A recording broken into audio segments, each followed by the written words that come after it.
چای چارسو از روی کاسه است.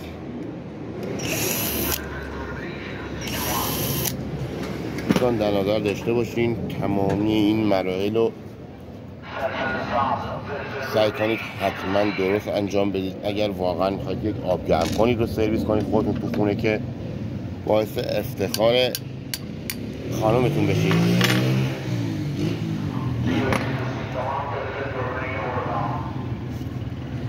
این شیر ساچمه‌ایه. دو مدل داریم، یک مدلش رو داریم برنجیه، یک مدلش هم داریم پلاستیکیه. کاسه‌های قدیم کلا این قسمتشون چنین چیزی نبود، چیپ نبود. شیرهای برنجیمون اینطوری از بیرون بسته میشد، ولی الان کاسه‌های جدید که شامل همین کاسمون دو قسمته، لایه رویی لایه زیری داخل این دیسک قرار میگیره.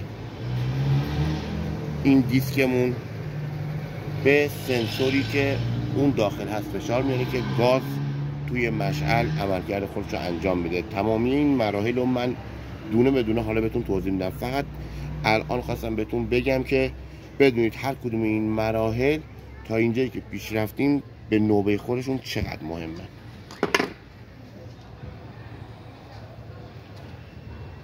این دیافراگم، این دیافراگما رو سعی کنید حتما موقعی که کاسه رو باز کردید عوض کنید. به هیچ عنوان نذارید قطعه‌ای که عوض کردید باز کردید و داخل کاسه رو عوض نکرده بذارید سر جاش، چون هر چقدر یک جنس رو عوض کنید این از اون حالت خودش الان در اومده، تو فشار بوده، ولی وقتی عوضش کنید اون حالت اولیه‌ای که داره رو نسبت به این میتونید مطابقت بدید که چقدر تاثیر داره. باز کردن سلکتور.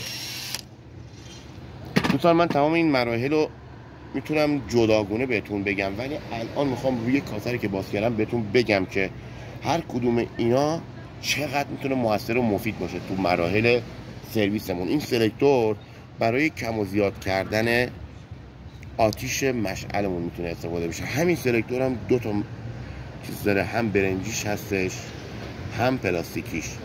اینو چارتوشو شل میکنیم، پیچشو، سلکتورمون رو میکشیم بیرون.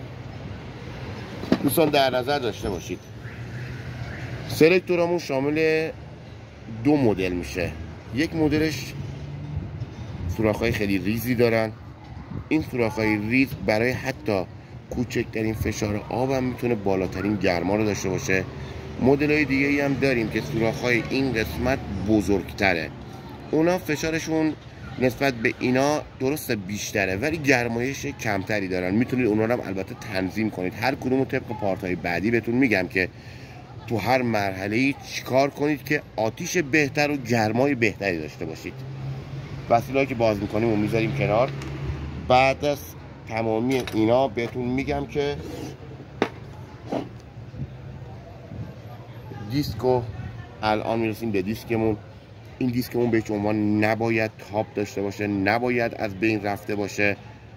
حالت یک دیسکی که الان نرمال باشه رو ببین، تو این حالت به نظر من حالت نرمالی داره.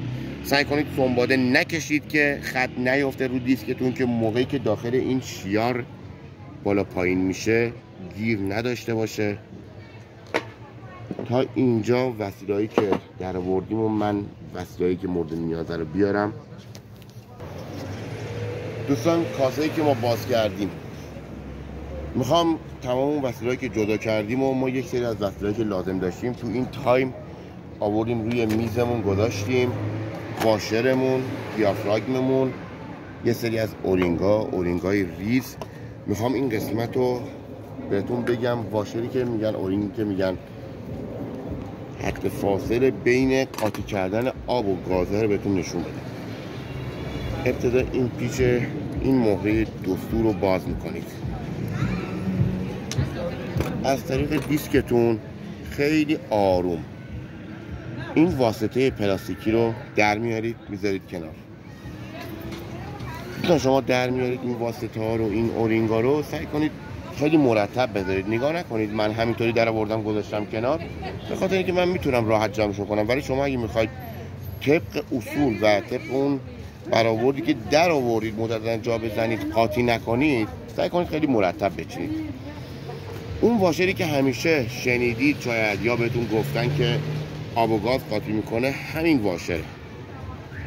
دوستان در نظر داشته باشید این واشر برای هر آب گرم کنی میتونه متفاوت باشه. انواع و اقسام این واشرها رو من الان بهتون نشون میدم، در نظر داشته باشید. یه مدلش همین واشر قرمزی که از داخل اون در آوردیم، یک مدلش این واشرهای مشکیه، یک مقدار از اینا نازکتره، یه مدلش که برای بوتانه قدیم استفاده میشه، برای کاسه پلاستیکی داخلمون یه چنین اورینگیه و این اورینگ هم برای همون بوتانه قدیم هم استفاده میشه، برای همین بوتانه جدید هم استفاده میشه، مشترک.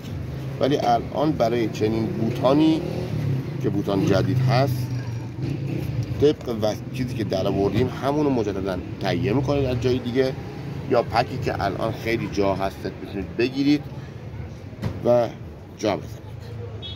دیسکو از این طرف خیلی آهسته رد میکنیم، اورینگمون رو جا میزنیم.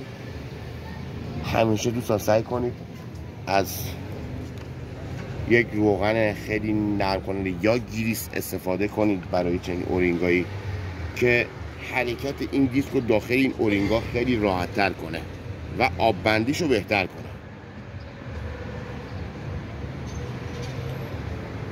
واسطمون رو جا میزنیم مجددا با فشار خیلی کم.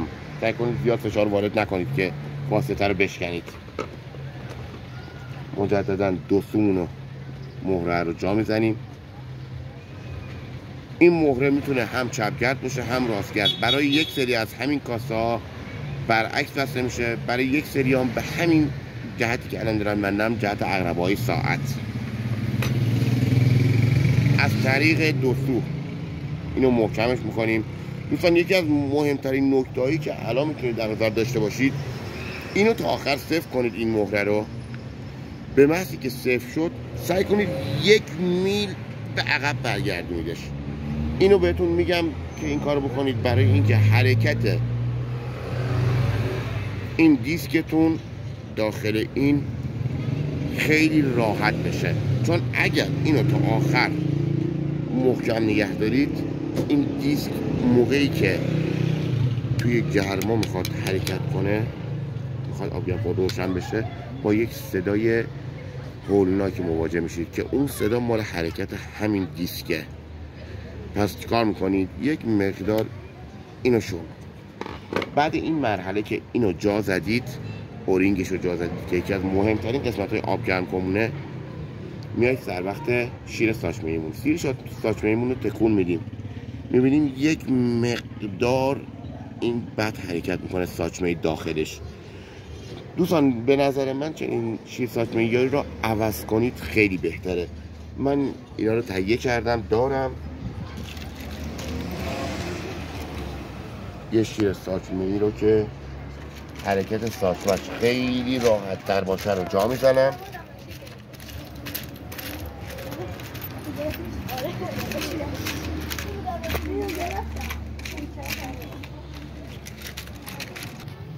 این شیر ساچمه ایمون رو جا میزنم. دوستان در نظر داشته باشید هر چقدر حرکت این ساچمه داخل این روونتر باشه، صدایی که موقع روشن شدن آبگرم کن مشعل دارید خیلی کمتره. تا این مرحله پیش اومده، نوبت میرسه به سلکتورمون.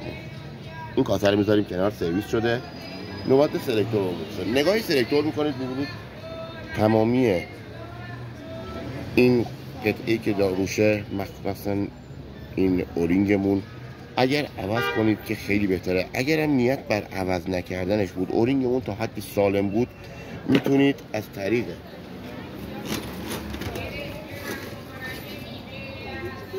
کمی تفلون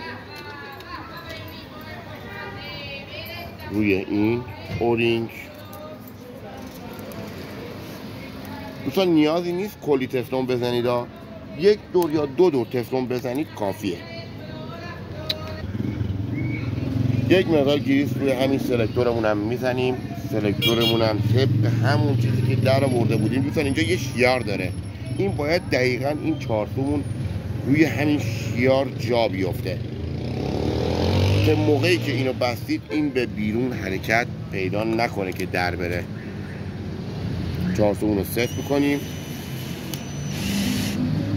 سعی کنید حتما درست جا بزنید این سلکتور رو بچه، چون اگر بد جا بزنید خوردگی پیدا میکنه. الان سلکتورمون خیلی راحت این ور اون ور میشه. هر دو تا کاسمون تا اینجا قشنگ سرویس شد دوستان. و اما یکی از مهمترین چیزایی که میخواستم الان بهتون بگم دوستان، در نظر داشته باشین این قسمت که مربوط به شیپورک کاسه میشه، بعضی اوقات داخلش کیپه، این باید باز باشه. شما میتونید اینطور مواقع از طریق یک سوزن یا یک چیز خیلی نازک داخل اونو تمیز کنید. من غالبا با یه فنری یا یه سوزنی که همیشه دارم کنار این کارو میکنم.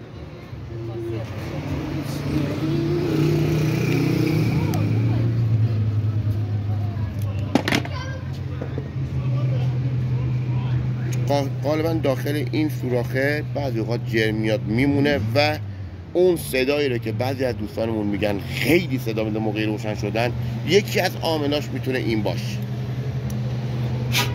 حالا میتونید داشته باشید. این کلن شیپورکمون باز شد. و مورد بعدیمونم ساقمونه، ساق سوپاپ.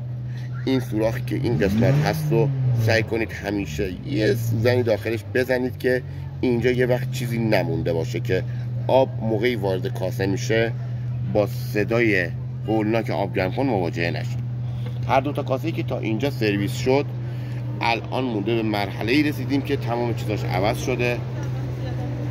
اورینگا عوض شده، شیر ساچمه‌مون عوض شده، سلکتورمون اورینگش تفلون خورده، جا زده شده، تمام اینا چک شد.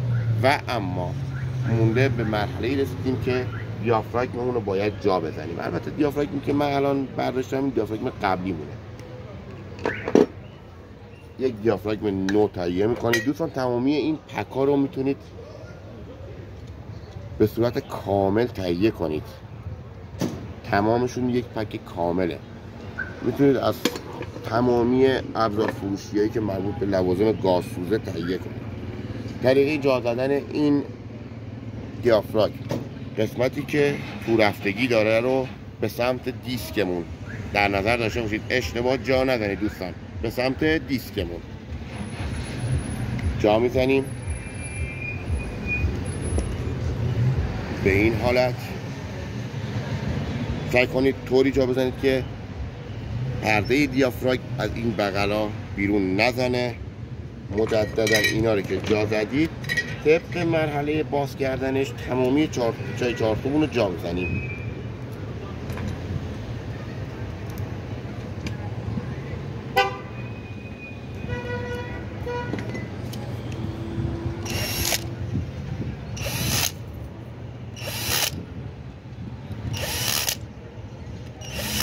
در نظر داشته باشین دوستان نیازی نیست که فشاری به این وارد کنید که کلن بزنید چارتو رو داغون کنید. خیلی معمولی، فقط در حدی باشه که این کاسه رو شفت هم کنه و این واسطه ای که همون پرده دیافراگممون هست باعث ریزش و نشتی داخل آبی که داخلش میاد نباشه. این کاسه الان سرویس شد و بعد از مرحله جرمگیریمون یکی از اصلی ترین قسمت هایی که باید حتما تمامی مراحلش رعایت بشه اینه دوستان. در نظر داشته باشین تمامی این کاسه، ساق سوپاپ، شیپورکش، اینا رو همه رو طبق مراحل بعدی همه رو بهتون میگم.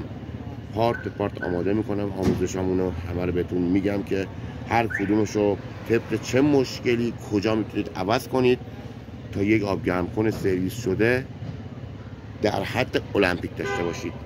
این مرحله مون هم عوض شد، تعویض شد. آب گرم کنمون رو اینجا رسید کنم.